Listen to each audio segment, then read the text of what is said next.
ഇടുക്കിയിൽ ആന സഫാരി കേന്ദ്രത്തിൽ ആന പാപ്പാനെ ചവിട്ടിക്കൊന്ന സംഭവത്തിൽ നടപടി. ആന സഫാരി കേന്ദ്രത്തിനെതിരെ വനം വകുപ്പ് കേസ് രജിസ്റ്റർ ചെയ്തു. കേരള ഫാം പ്രവർത്തിച്ചിരുന്നത് നിയമവിരുദ്ധമായാണെന്ന് കണ്ടെത്തൽ. ഇടുക്കി ജില്ലയിലെ 9 ആന സഫാരി കേന്ദ്രങ്ങളും പ്രവർത്തിക്കുന്നത് സ്റ്റോപ്പ് മെമ്മോ ലംഘിച്ചാണെന്നും കണ്ടെത്തൽ. ഇടുക്കിയിൽ നിന്ന് ആൽവിൻ തോമസ് നൽകും കൂടുതൽ വിവരങ്ങൾ.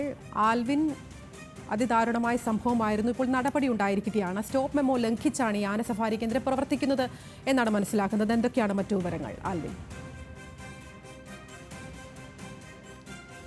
ഇന്നലെ വൈകിട്ട് 6 മണിയോട് കൂടിയാണ് ഈ ആന അവിടെ ഉണ്ടായിരുന്ന രണ്ടാം പാപ്പാനെ ചവിട്ടിക്കൊല്ലുന്നത്. ഈ ആന സഫാരി കേന്ദ്രം പ്രവർത്തിച്ചത് കേരള ഫാം എന്ന സ്ഥലത്താണ്. അത് അടിമാലിക്ക് സമീപമുള്ളൊരു സ്ഥലമാണിത്. അടിമാലിക്കും മൂന്നാറിനും ഇടയിലുള്ള ഒരു സ്ഥലത്താണ് ഈ ആന സഫാരി കേന്ദ്രം പ്രവർത്തിച്ചിരുന്നത്. ഇത് നിയമലംഘനമായാണ് പ്രവർത്തനം ഇതിനെ നടത്തിയിരുന്നത് എന്നുള്ളതാണ് വനംവകുപ്പിന്റെ കണ്ടെത്തൽ ഉണ്ടായിട്ടുള്ളത്. അതിനെതിരെ ഇപ്പോൾ കേസ് രജിസ്റ്റർ ചെയ്തിട്ടുള്ളതാണ് ഏറ്റവും പുതിയ വിവരം. ഈ കേരള ഫാമിനെതിരെയും അതിന്റെ ഉടമസ്ഥനെതിരെയും വനംവകുപ്പ് കേസ് രജിസ്റ്റർ ചെയ്തിട്ടുണ്ട്. ഇതിൽ ഏറ്റവും ശ്രദ്ധേയമായ കാര്യം, ജില്ലാ ഭരണകൂടം ഈ ആന സഫാരി കേന്ദ്രത്തിന് നേരത്തെ തന്നെ സ്റ്റോപ്പ് മെമ്മോ നൽകിയിരുന്നു. ഇടുക്കി ജില്ലയിൽ പ്രവർത്തിക്കുന്ന 9 ആന സഫാരി കേന്ദ്രങ്ങൾക്കും നിലവിൽ അനുമതിയില്ലാതെയാണ് ഇവ പ്രവർത്തിക്കുന്നത് എന്നുള്ളതാണ് ജില്ലാ ഭരണകൂടം നൽകുന്ന വിവരം. ഇത് സ്റ്റോപ്പ് മെമ്മോ ആയി നേരത്തെ ഹൈക്കോടതി ഉത്തരവിന്റെ പശ്ചാത്തലത്തിൽ 2019 ഇതിന് ഇത്തരമൊരു ഉത്തരവ് നേരത്തെ ഇറക്കിയിട്ടുണ്ട്. പക്ഷേ ആ ഉത്തരവിന്റെ അടിസ്ഥാനത്തിൽ ആ ഉത്തരവ് നിലനിൽക്കുമ്പോൾ പോലും ഇത്തരം ആന സഫാരി കേന്ദ്രങ്ങൾ നിർബാധം തുടരുന്ന ഒരു പ്രവൃത്തിയാണ് നമ്മൾ കണ്ടുവന്നിരുന്നത്.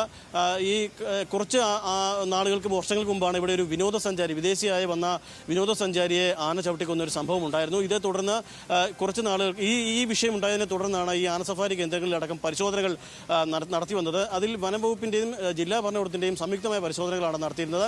അവിടെയൊക്കെയും ഈ ആനയെ ഉൾപ്പെടെ അതിനെ പരിപാലിക്കുന്നത് ഉൾപ്പെടെ ഉള്ളത് നിയമപരമായി അല്ല, അത്തരത്തിലുള്ള നിയമപരമായുള്ള കാര്യങ്ങൾ ചെയ്തുകൊണ്ടല്ല എന്നുള്ളതായിരുന്നു അന്നത്തെ കണ്ടെത്തൽ. ആ കണ്ടെത്തലിനെ തുടർന്നാണ് ആന സഫാരി കേന്ദ്രങ്ങൾക്ക് സ്റ്റോപ്പ് മെമ്മോ നൽകിയത്. ഇടുക്കിയിൽ 9 ആന സഫാരി കേന്ദ്രങ്ങളാണ് പ്രവർത്തിക്കുന്നത്.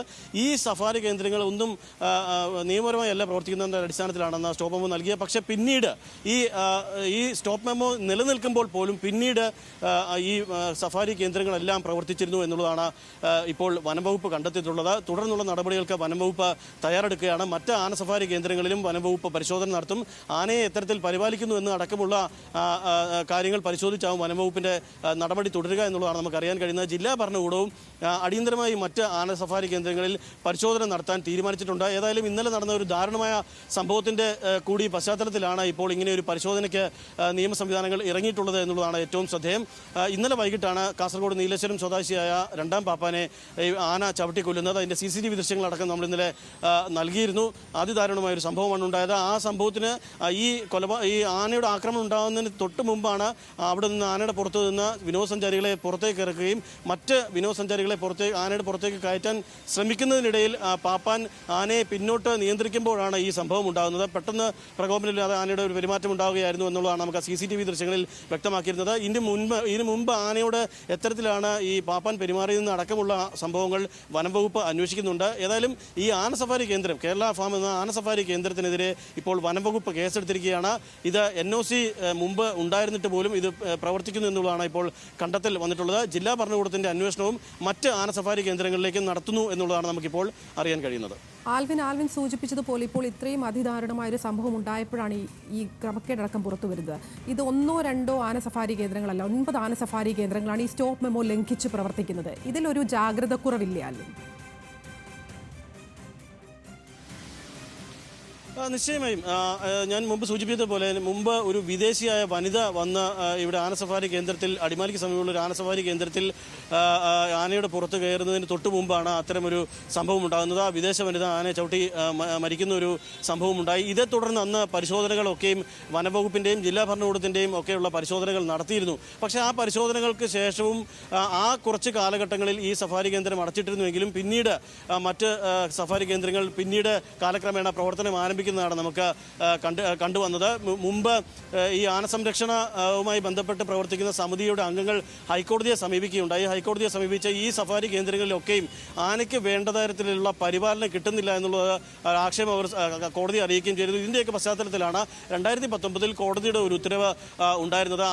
അത് പറഞ്ഞിരുന്നത് ആനയുടെ പരിപാലനം വ്യക്തമായി അതിന് ചില ചട്ടങ്ങളുണ്ട്. ആ ചട്ടങ്ങൾ പാലിക്കപ്പെടാതെ നടത്തുന്ന ഒരു സഫാരി കേന്ദ്രങ്ങളും നടത്താൻ പാടില്ല എന്ന് ഹൈക്കോടതി നിർദ്ദേശിച്ചിരുന്നു. ഇതിനെ തുടർന്ന് ഇടുക്കി ജില്ലാ കളക്ടറോട് അത് അന്വേഷിച്ച് റിപ്പോർട്ട് സമർപ്പിക്കാനും പറഞ്ഞിരുന്നു. ആ റിപ്പോർട്ട് ജില്ലാ കളക്ടർ സമർപ്പിച്ചപ്പോഴും കണ്ടെത്തിയത് ഇങ്ങനെയാണ്. നിയമപരമായി അല്ല ഇവിടെയുള്ള പ്രവർത്തനങ്ങൾ നടക്കുന്നത്. ആനയോട് പെരുമാറേണ്ട രീതിയിൽ, അതിൻ്റെ ചട്ടങ്ങൾ വേണ്ട രീതിയിലൊന്നും അല്ല പ്രവർത്തിക്കുന്നത് എന്നുള്ള കണ്ടെത്തൽ ജില്ലാ കളക്ടർക്ക് നേരത്തെ ലഭിച്ചിരുന്നു. ഇത് ഹൈക്കോടതിയെ ജില്ലാ കളക്ടർ അറിയിക്കുകയും ചെയ്തിരുന്നു. എന്നാൽ സ്റ്റോപ്പ് മെമ്മോ നൽകിയ ശേഷവും ഇത്തരം ആന സഫാരി കേന്ദ്രങ്ങൾ പ്രവർത്തിച്ചിരുന്നു, നിർബാധം പ്രവർത്തിച്ചിരുന്നു എന്നുള്ളതാണ് ഏറ്റവും ശ്രദ്ധേയമായ കാര്യം. ശരി, ഇത്തരത്തിൽ ഇടുക്കി ജില്ലയിലാണ് 9 ആന സഫാരി കേന്ദ്രങ്ങൾ സ്റ്റോപ്പ് മെമ്മോ ലംഘിച്ച് നിയമവിരുദ്ധമായി പ്രവർത്തിക്കുന്നത്. ഇന്നലെ ഇത്തരത്തിൽ ഒരു ആന സഫാരി കേന്ദ്രത്തിലാണ് രണ്ടാം പാപ്പാനെ ആന ചവിട്ടിക്കൊല്ലുന്ന സാഹചര്യം ഉണ്ടായത്. ഇതിൽ വനം വകുപ്പിന്റെയും ജില്ലാ ഭരണകൂടത്തിന്റെയും വ്യക്തമായ ഒരു ജാഗ്രത കുറവുണ്ട് എന്ന് തന്നെ വേണം മനസ്സിലാക്കാൻ. വിശദാംശങ്ങൾ നൽകുകയായിരുന്നു ഇടുക്കിയിൽ നിന്ന് ആൽവിൻ തോമസ്.